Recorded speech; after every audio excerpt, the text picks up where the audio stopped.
waayahay dadka adduunka caalamkiisa naga daawanaya halka aad nagala socotaan waa Somali Television Network STN oo ku yaala magaalada Matana Minneapolis iyo waliba St. Paul haddaba dhinaca kale ayaa nagala socotaan Ali dhinaca live kale nagala socda maanta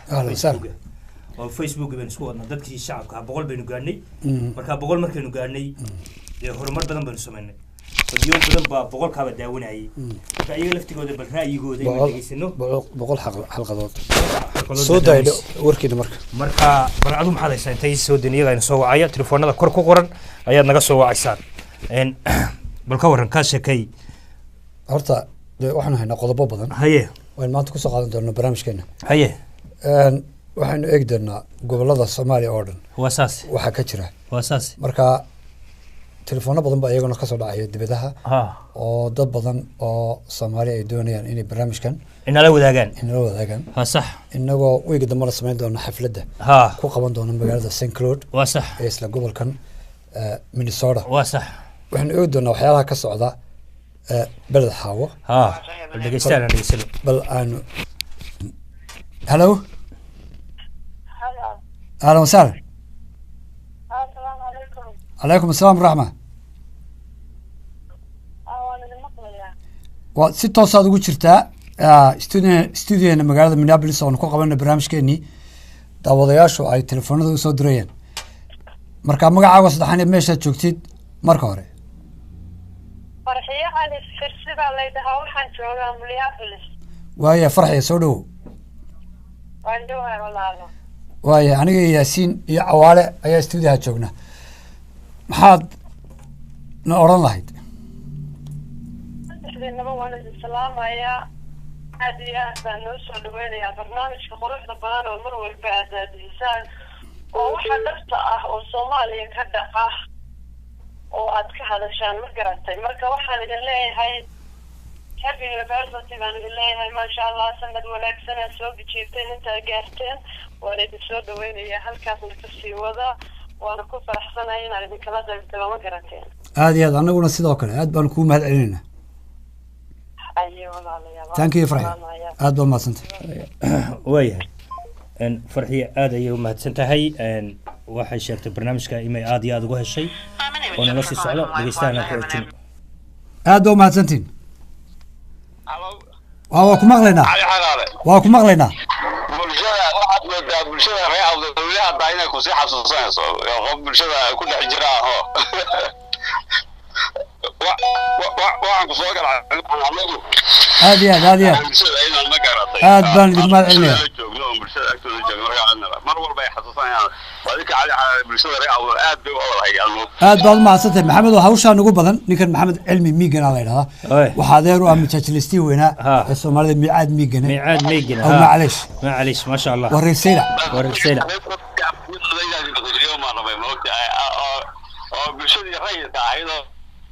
وايه تليفوننا بدل ما نقبلنا هاد ما سنتين وايه هذه ياد بو وسيها دغيستا لباد وايه دغيستا xagee naga soo hadlaysaa magacaaga ayaa meesha nagala soo hadlaysid magacayga waa Cabdi Mahad waxaan joogaa Chicago Illinois haye على حراري ياسين دمار وادي السلامية وكاغاني انت مقليسة برامج كنا آد بان ugu xiranahay aad xaqiiqada ku salaysan ila calantiina himba ma dhageysano aad baad mahadsantahay marwada saddexaad ba shukran thank you waayahay dhageystaha labaad waxaan maranayaa inuu ka go'ay soo ku jira ka go'ay waa ku soo go'ay cali dadyo badan baa dhinaca Facebook nagala socda dhinaca kabarada laftigeeda waa hargeysa waayo soo dhow hello mana maqlaysaa si fiican baan ku maqlayaa Yaasiin Ducaali Al-Xaraari aad baan ku salaam halka joogtid iyo magacaaga waxaan kala soo hadlayaa Denmark magacaygu waa Cabdiraxmaan Maxamuud Maxamed haye barnaamijkan aad baan ugu xirnahay usbuuc kasta waxaan ka fiiriyaa Facebook live ugu yahay ma garad aad si fiican waxaad u jeclaan lahaa barnaamijkan maadaama uu siyaasadda Soomaaliya ka hadlay qaybo badan oo Soomaaliya ay jiraan inaad ku soo dartaan siyaasadda kililka ku soo dartaan haye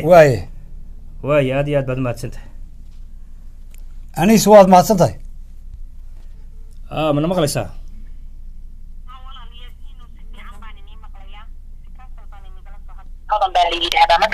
hodan haye ahlan wasahlan hodan walaal barnaamijka aad baan u xiiseeyaa waan daawadaa wiil kaste waxaan anigu jeclaan lahaa in xoog loo hadlo tacadiyada iyo qabsiyada haweenka loo geysto special kuwa Soomaaliya jooga sax oo cali ka hadlo sida fiican uu ka hadlana aad baan u jeclaystaa waxaan jeclaan lahaa kuwa inaad xoog u soo waaye hodan thank you السلام عليكم. عليكم السلام. ماذا عاد يلقى كسالس؟ وأحمد محمود برو أحمد بلار وقصو هذا النذرلاند مقالة روتردام. واسفي عن.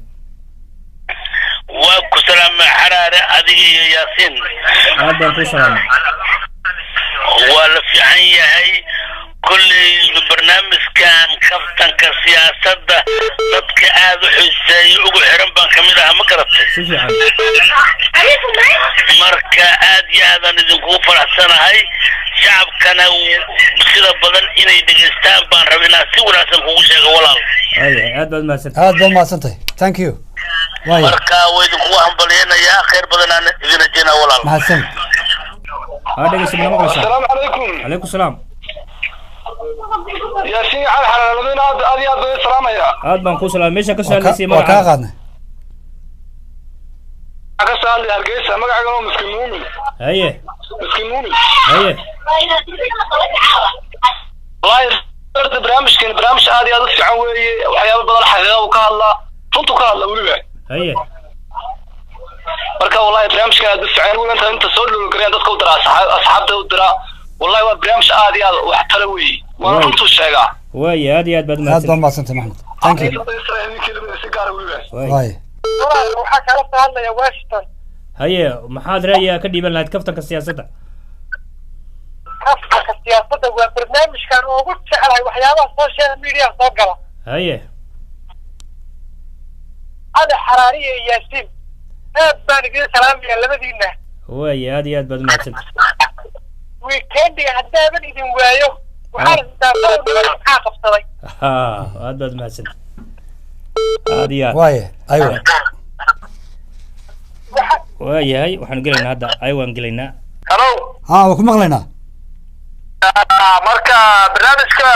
kabtanka siyaasadda waa soo dhaweynaya shaqo fiicanna waa loo haysaan waa hagaag marka bahashana hala badiyo bahasha ii sheega adigoo maalmo gooniya laga dhigo waqti fiican oo kale soo gelitaan oo kale bahashana cabdilaahi gaas ha lagu badiyo bahasha xagga loo badiyo waad mahadsantahay thank you hello السلام عليكم. عليكم ورحمة الله وبركاته. وكم مغلنا حوار نودج. هذا نبي سلامية. تكفتك السياسة هذا نوصل ويننا على حلالية ياسين وان السلامية. كنا نتكلم صابر. ما راح يجي مساعد على هذا. هوش أنا سيكر لي أنا لكن ما راح الدولة الديار هو عيننا. وهنا يرسل رسالة. تاجر يا شو هذا أيضا ونبي كسر شيء سننا. هذا ما الله بدأ أقول. شيء لكن. ما الله بدأ أقول هذا دبغة. أنا يساعد مقاعد حسنا هذا بحنا سنكداية. واد ما صدق. thank you. ياسين على طيب كسر. ياسين يا على حلال وكم مغلنا يا عوالي. وما تقول ما يحيو عبد الحكيم هذا محمد وكسر هذا يا كينيا مركز وحلا عرفت كذا دعاء بروح فرح سنة من سود وين يا ما ده وقت وده ما حلا هاي. شغلتي عمل ما هاي صار هذا ما حسنتي. أنت كان صدق. هذه قامضة وهاك أدبا ما صنتي. thank you. dadweynaha Soomaaliyeed ee ku dhaqan Minnesota iyo nawaaxigeeda waxaan la socodsiinaynaa in lagu hayo gawaari cusub oo waliba qiimahoodu uu aad ku raali gelin doono. haddaba horey u gaadh macdaarka baabuurta lagu iibiyo ee Volkswagen oo ku yaala Invergrove Heights. Volkswagen Invergrove Heights waxa aad ka heli kartaa dhammaan noocyada kala duwan ee gawaarida sida Volkswagen, Ford, Chevy, Honda iyo Toyota oo waliba uu ku jiro gaadhiga Soomaalidu ay aadka u jecel yihiin ee Toyota Camry. xarunta Volkswagen Invergrove waxa aad kala kulmi doontaa adeeg hufan oo heer sare ah iyo soo dhoweyn soomaalinimo oo ay kuula diyaar yihiin shaqaale soomaaliyeed oo aad loo carbiyey. maxamed cali waa madaxa suuqgeynta. communitygeenu hadda diversity badan oo baabuurta bay qaataan, marka waxaan u haynaa optiono fiican. Also waxaan ka caawin karnaa dhinaca financiga. waxyaalaha offerka ugu fiican hadda anaga aan bixino waxaa waaye 0% 72 months, taas oo qofkii u fududeynaysa inuu qaato baabuur cusub oo interest la'aan ah ilaa iyo maaragtay 5 sano ama 6 sano hadba inta tabartiisu tahay. haddaba waa hubaal in aad wax walba lagu fududayn doono. fadlan la xidhiidh lambarka tooska ah ee maxamed cali oo ah 651 244 amaba soo booqo xarunta Volkswagen Infogroove Heights oo ciwaankeedu uu yahay 13-25 bariga wadada kontonaad, Infogroove Heights, Minnesota 5577. Volkswagen Infogroove, kaalay ka rayso kadeedka oo ku raaxayso gaadhi cusub. waayahay waxaana wanaagsan meel kastoo adduunka aad ka joogtaan. halka aad nagala socotaan waa STN Somali Television Network oo xaruntiisu tahay magaalooyinka Matana waa Minneapolis iyo weliba St. Paul. haddaba waa maalmihii aad naga sugi jirteen kaftanka siyaasadda iyo weliba Cali Xaraare.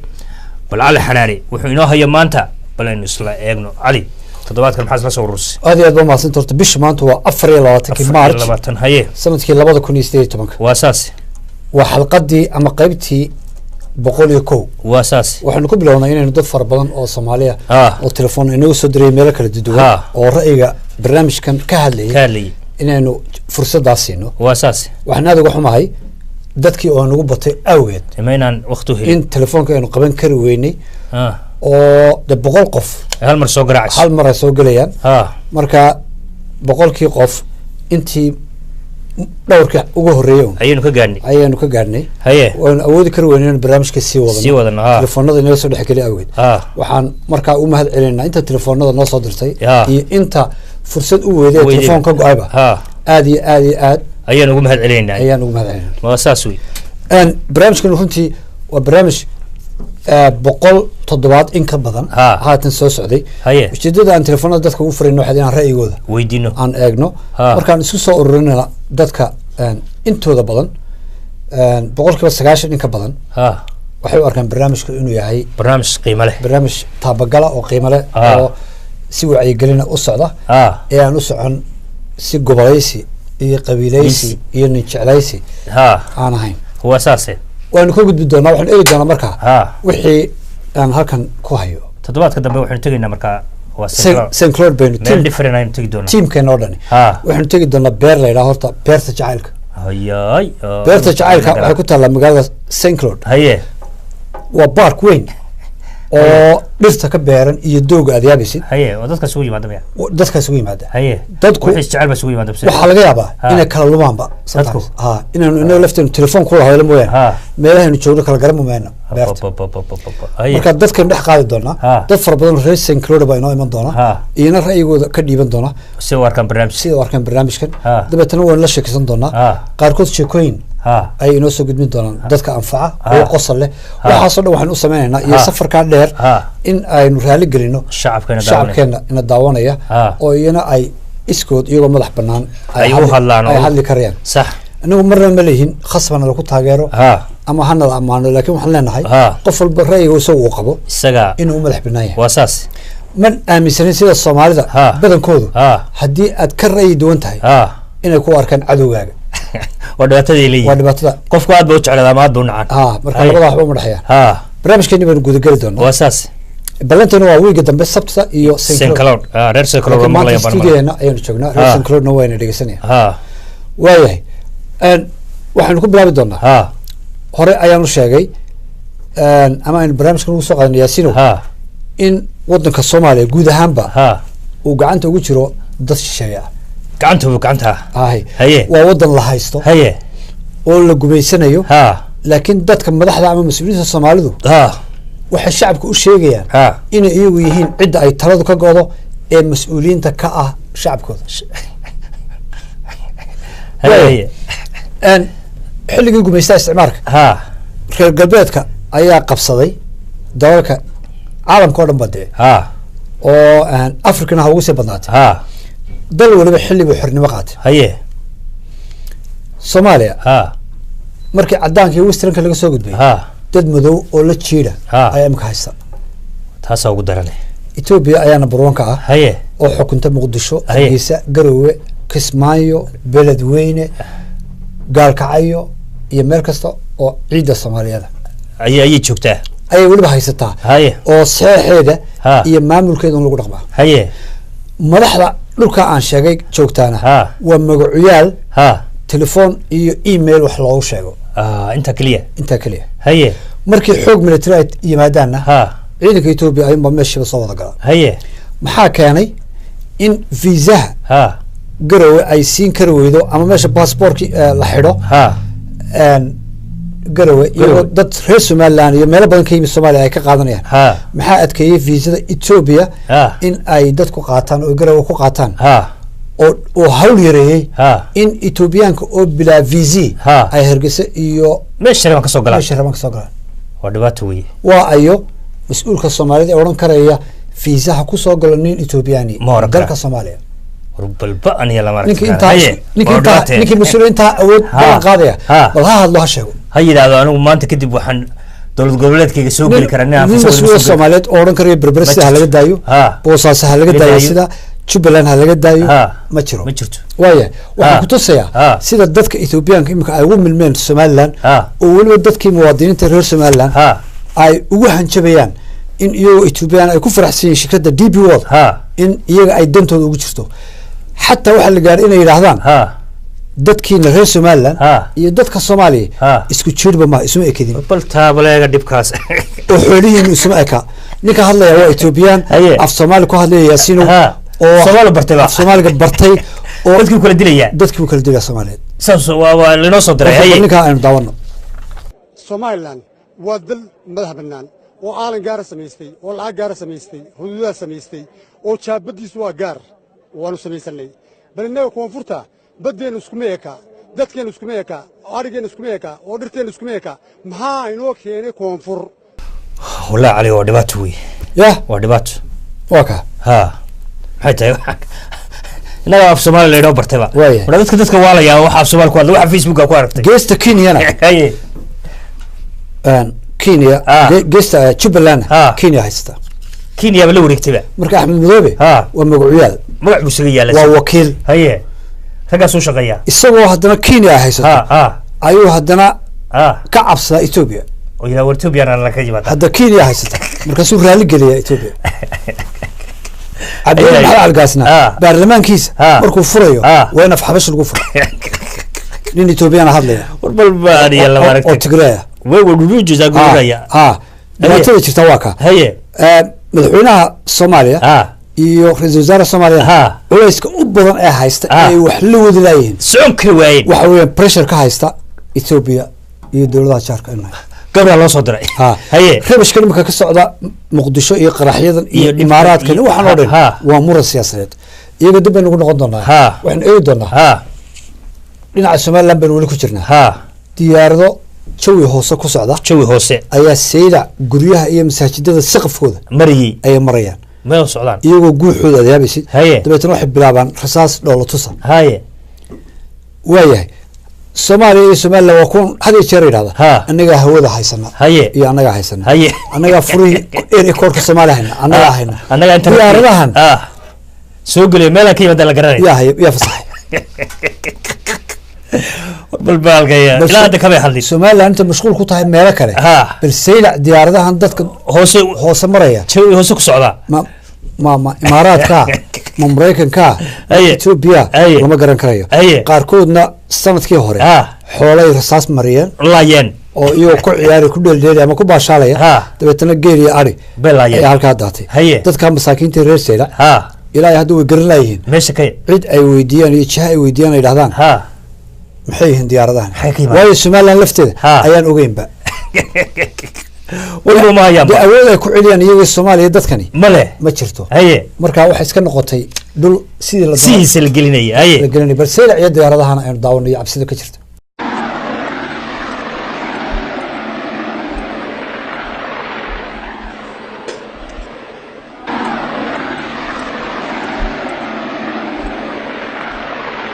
dadweynaha ku dhaqan degmada Seylac ayaa waxa ay argagax iyo cabsi badan ay ku diyaarada aan heebtooda la garanayn la diyaaradaha lama garanayo waxay wadaan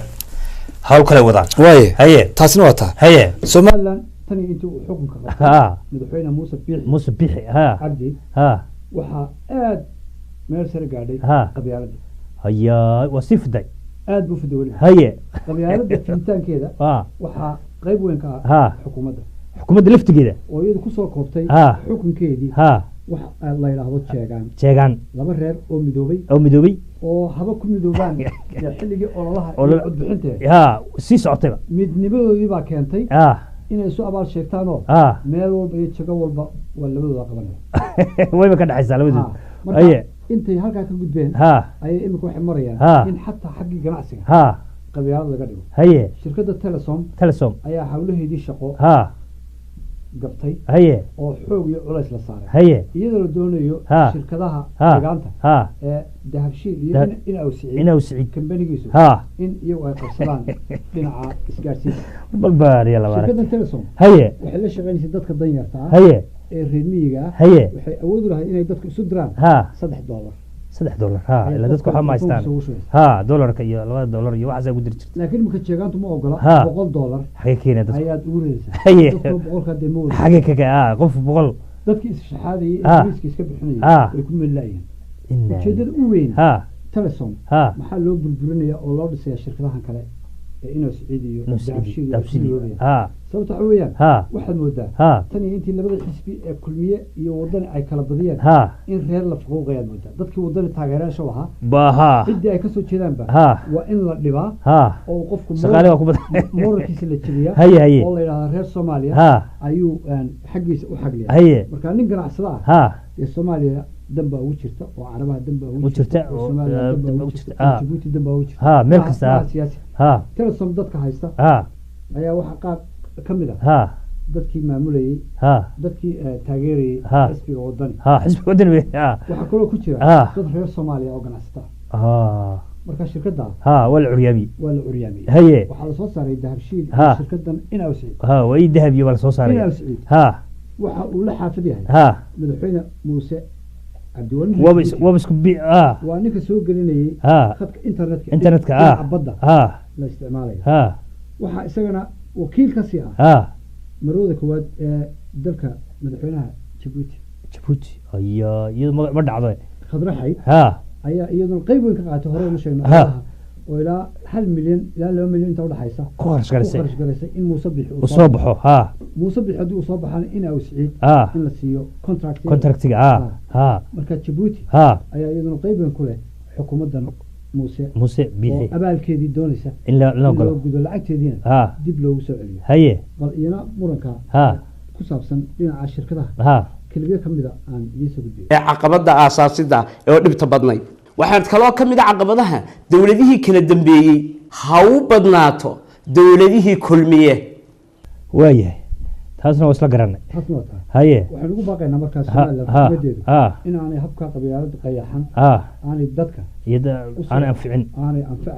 ee ay tahay in dadka la mideeyo la walaaleeyo oo wada sinaado ninkii shilinkiisa dhididkiisa iyo xooggiisa ku shaqaystana la sii daayay uu mudan yahay in si xorriyada u shaqaysto wixii uu xaq u leeyahay uu helo in kala la dulkeeno la yiraahdo eeriyadana ka guur shaqadana jooji qaarkood shirkadda birihii u taagtaagnaa ayaa laga jiifiyay dhulka la dhigtay marka awoodii xukuumadda ama shaarkii xukuumadda dhulka la rajay ayaa loo soo gashanayaa shacabkii masaakiinta waa dhibaato dadkii isu diri jiray $2 masaakiintii halkaas iyana ku dhindhimanaya waan ka gudbi doonaa haye waayahay waxaan tegi doonaa intaynan beledweyne iyo u gudbin baydhabo waxaan eegi doonaa puntland waxaa ka jira haye puntland baarlamaankeedu iyo xukuumaddu cabdul maxamed algaas wuxuu doonayay inuu u ololeeyo in hadalkii ka soo yeeray ama go-aankii baarlamaanka Soomaaliya ee ahaa shirkadda DP World arriga Soomaalida inaan soo gelin in laga hortago ay soo gasho timaadaba marka go-aanada baarlamaanka inuu ka hor yimaado oo diido waaya xildhibaanadii baa isku qabtay xildhibaanada ka socda Sool iyo kuwa badan oo kale ayaa diiday oo yiri anagu haddaan federaalka ka tirsanay وسعنس وحي فدرالك جويان فنقول جوينا مركا عبد الولي حق فدرالك وكسر كذا جوان كبرلمان مو عقلة مو عقلة مركا محاد عاي حل بان يقار كم وزير جثمان هي باديها هي باديها هذه تكرر هي كو سول كسر كذا وحليه عبد الولي محاد قال وحوت دنا تكرر inuu iska celiyo dagaalamo maahay sax inuu iska celiyo ma doonay wuxuu doonay tukara hadii la qabsado inuu furaha uga qaado hadii xagga gorowa loo soo dhaqaaqana wuxuu aaminsanaa inuu fursad kala haysto oo boosaaso xaggeeda dhinaca joogo uu si carrada haye marka xildhibaanadu waxay leeyihiin ninkani isagaaba raalli ka ah intuu ka qabsado iminkana inagu inama jira habaabinayaayo shirkaddan DP World waxay ku tuhunsan yihiin inay maalgelisay Somaliland oo ciidamadeeda dhaqaale iyo rasaas ay siisay ay ku dagaalamaan shirkadda marka anagu ma ogolin bay yiraahdeen dadna iyagoo isku duuban bay ayay ay tageen tuulooyinka eelida ku xeeran ilaa hadda murankaas waa taagay waanay suurtagal weeyay shirkii golaha wasiirada ee Puntland inuu qabsoomo iyadoo lagu kala jabsan yahay dadna lacagtii xaraan tahay ayaa soo socota laalushi ayaa imika toddobaadka imanaysa bilaamada Puntland intaas ka jirta waxaan ku geyn doonaa Yaasiin baydhabo Sharif Xasan ninka ayaa wuxuu ka yahay bimacna kalma kaliya taliya waa dictator weyn aniga hore u sheegnay wasiir ka dhaqaaqay midab tuuya xagga hooyo waa gabadhiisa waa caylad meesha soo birsatay وسعودي reerka uu ka soo jeedo beesha uu matalay ashraafta laba nin baa baarlamaanka federaalka ugu jirta mid waa wiilkiisa wiilkiisu geli ninka kale shariifka leeyahay ashraafu maaha ma bahaba waa nin Soomaali oo lacag la siiyay oo leeyahay shariif ayaa tahay eegad waxa la sameeyay dulmi la sameeyay marka ninkaasi shariif ashraafu kama soo jeedo noocaas waa Soomaalida kale laakiin shariif marka la yiraahdo waa soo jeeday heeb wana naysti sarsare ku shaqeynaya okay labada nin ee matalaya ee midna magaca beenta uu ku matalayo ashraafta midna waa wiilkiisii oo imika Nairobi dhiiga laga miirayo oo drugs drug addict buu noqday ayuu noqday marka niman waxba kala ogeyn intii sanadood ay socotay meesha ayuu imika ayaa la keenay Kenya ilaahay caafimaad ha siiyo in dhiigii hore lagu shubo dhiig saafi lagu shubo baa loo keenay meesha wadbal baa kale federaalkan oo dhan ayaa badankooda u baahan dhiig laga miiro awood baa wadano qurba ka tagay ku saaqday oo lagu shubo dhiig Soomaaliyeed iyo dhiig wadaniyeed qaarna waxa ku jira dhiig drugska qaarna waxa ku jira qabyaalada iyo balaya musuqmaasuqa dhiig saafiya oo baahay waa faraq ku tiris wax haysta marka reer baydhabo ama koonfur galbeed labada nin ayaa u matalaya qaybta ashraafta halka fadhiya isaga hor fadhiya marka ninkan Sharif waxa dhacday hadaba dhawaan Suudaan lagu magacaabo malaaq baa la dhahaa malaaq Ibrahim Macalin Ali ayuu xiray jeel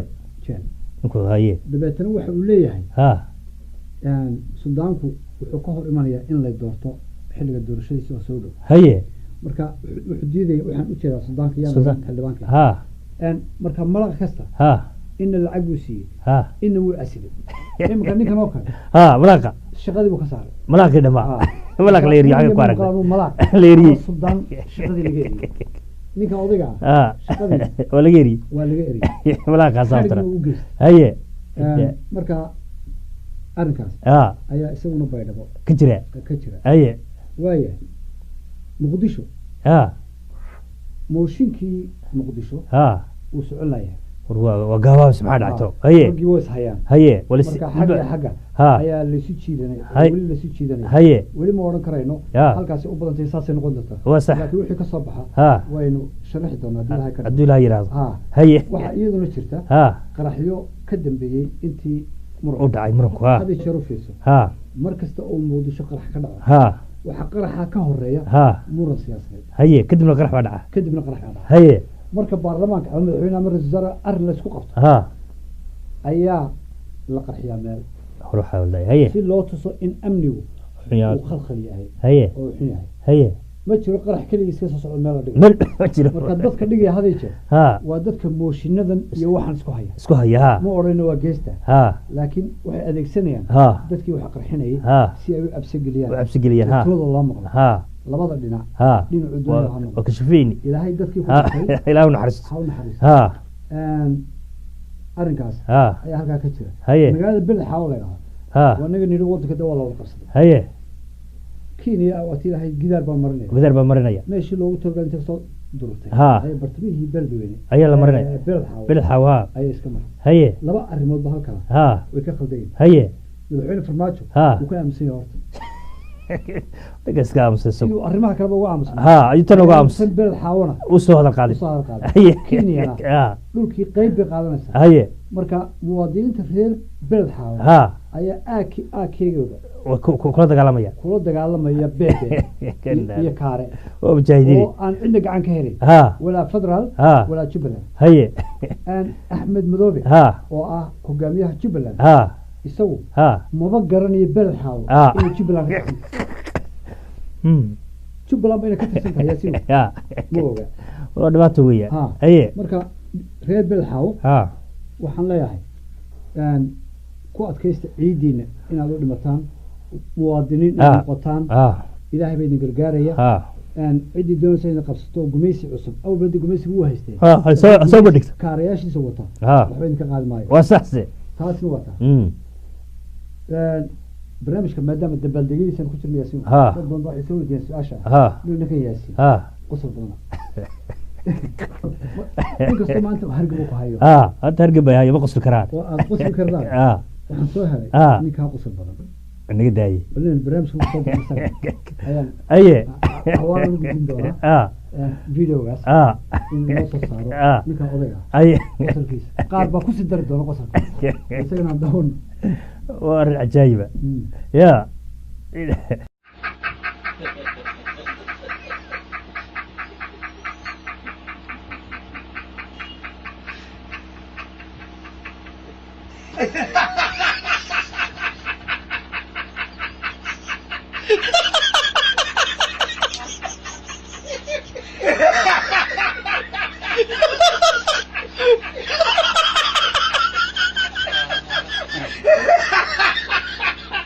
عجيب وي أرجع سؤال inagoo gabagabadii barnaamijka marayna ayaa maadaama aynu dabaaldegdiisii ku jirno dad fara badan oo ina soo wacayna ay jiraan oo aynu telefoonada kula xidhino ayaa waxaan eegi doonaa ma aha un barnaamijkan in dadku ay wada jecel yihiin oo ina wada ammaanaane qaarkood baa ka xanaaqa aad iyo aad dabeetana nervuska madaxa la wareerana soo duuba ama ina soo hadal qaada ama yidhaha dadkaas waxa weeye wadadha jiraya ma waa la qabto Soomaalinimada oo ka buudsiin bilay هذا ماشي أنا وأنت حكيت لي عن بين الوتريان waxaan eegi doonaa laba video ayaan isdaba dhigi doonaa oo labadaba arrinkeena kaftanka siyaasadda ka hadlaya intaan labadaas soo gudbin ayaan waxaan sheegaya mar kale barnaamijkan kaftanka siyaasadda inaanu ahayn barnaamij gobol la jira dad la jira ma jirto maaha program ay dowladda federaalku ay fangarayso leedahay telefishin dowladda oo ka sidii taageersan ama dowladda afkeeda ku hadla anigu ma nihin dadka qaar baa saa u qaatay mana nihin dowladda mucaarada oo ka soo horjeeda dowladda federaalka ama axmed madoobe ama somaliland laakiin waxaan nahay dad tilmaamaya factiska wax dhabtee jira dadku ay qarqarinayaan imaan banaanka keeno xukuumadaha iyo maamuladu ay hayaan inaan banaanka keeno aynu soo dhigno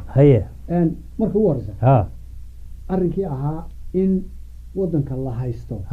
oo Ethiopia iyo Kenya iyo dowladaha ay isugu tageen ayaa waxaan gelin doonaa clip yar oo uu nin kaga hadlayo 1991 markii dagaaladu dhaceen ilaa iyo hadda in wadanka la haysto waxa meesha ka jira horta sidoo xudhaa dhaceenba ayuu ninkani jidkii qodxaalaha ee Soomaaliya soo martay waaye aan ku xijiyo haddaba abwaan abaawi waa nin korneela reer Somaliland oo mar aan soo hadal qaadnay dabeetana oo naga xanaaqay intuu xanaaqay ayuu xilfaa qaaday warka xamarkee ninka odayga hadda saaxiib baan soo diraa waa nin walaalkaya oo aan hore isu saamaxnay laakiin waxaan jeclaystay in dadka inagayna tagaasi inayna soo deynay kuwa inala dagaalsanna aynu soo dino inkasta imka aanu dagaalkaas noo dhexayn aniga iyo abwaan cadaawi haddana hadalkiisa kulkulay diiran ayaan jeclaystay marka la horceliyo waxaan halkan in yaro jawaab celina ka siinayaa cali xaraare ninka leeyahay kaftanka siyaasadda oo ku xadgudbay howlo fara badan shalayto aniga waa abwaan cadaawi waxa weeye dhiin meeyii afar maadaan ka hadlay afarta maado mid waxa idin la istaakuleeyo amarkii madaxweynaha oo aanu adeegsaday wax tasimuu bixablillaahi jamiican walaa tafarraquu aayadda wax way khaldami karaan laakiin waxa weeye diinta aayaadka quraanka iyo sunnaha nabiga si la isugu sheegaa jirta waaya kaasna waa garan barnaamijkeena inta ku soo xidhayna waxaan mar kale dadka u jeedinaynaa in aad ugu mahadsantihiin sida aad nagala soo qaybgashaan dabaaldegii aan ku samaynay barnaamijkeena kaftanka siyaasadda waxaan kaloo dadweynaha gaarsiinaa inaanan anagu innaba ninka naga fikir duwan ama barnaamijkeena diidani aanu anaga cadowgayga ahayn uu yahay walaalkayga soomaaliyeed ninkana taageersanna uu yahay walaalkayga soomaaliyeed laakiin ra'yiga dadku waa kala duwanaan karaya ama tuhu u iman karaya inaad istiraahid adiga xaggaaga ayaa malaha loo soo fooraraa ummadda soomaaliyeed waxaan leenahay gacmaha isqabsada isku dambaa tihiin inta aad ishaysaan ayaa cadowga idinka faa'iidaysanaya cadowguna ma aha somaliland iyo puntland iyo jubbaland cadowgu waa cid alle ciiddiina guranaysa dhaqaalihiina iyo khayraadkiina qaadanaysa idin kala qaybinaysa ee idin gumaysanaysa way cali aad iyo aad ayaad mahadsan tahay mar labaad iyo mar saddexaadba halkaa waxay noogu soo gabagaboobay waa kaftankii siyaasadda waanigoo yaasiin ducaale waxaan kaga tegayaa sidaa iyo hee nabadgelyo